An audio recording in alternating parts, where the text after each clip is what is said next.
I want to launch a lawsuit against the U.S. government for their corruption. Back in 1858, the Democratic senator of South Carolina named James Henry Hammond gave a speech to the House of Representatives to justify slavery using the Mudsill Theory. That suggests society has to have a poor working class that is permanently locked into poverty.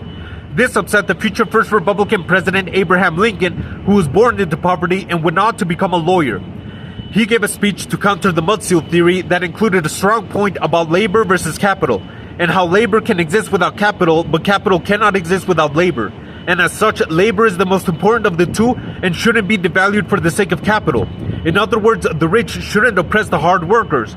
Now, both parties have encompassed both progressive and conservative values, but have leaned to one or the other during different eras in American history. Pre-Civil War, the Democratic Party supported slavery to retain Southern votes, and the Republican Party was created to specifically counter slavery, making them the Progressive Party. The Progressive era between 1890s and 1920s had both parties advocating for progressive reforms. The New Deal era in the 1930s had the Democratic President FDR implement social programs to fight the Great Depression.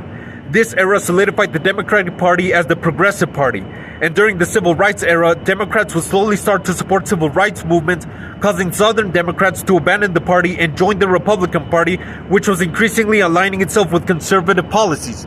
And things would continue to slowly change.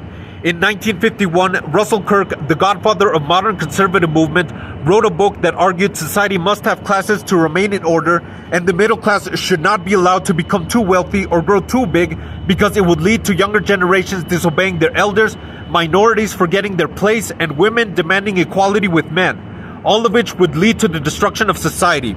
And for the most part, he was laughed at. But then in the 1960s, the Republican Party and conservatives would see the changes that were happening and feared Russell Kirk's warnings, resulting in the need to attack progressive reforms. By the 1970s, the middle class made up 61% of the country, and conservatives would go on to work with the Republican Party to put a stop to Russell Kirk's prophecy. The Republican President Ronald Reagan would attack education to prevent any more social mobility by cutting funds to colleges and public schools.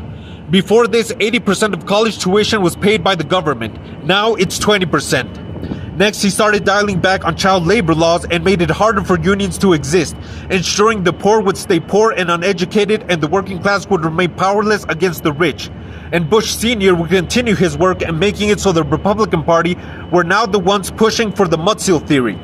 The poorest, most uneducated states are in the Deep South, who keep voting against their interests for the Republican Party because of ideologies based on racism, sexism, and propaganda. We need to challenge the corruption of the government any way we can. Please subscribe to the channel.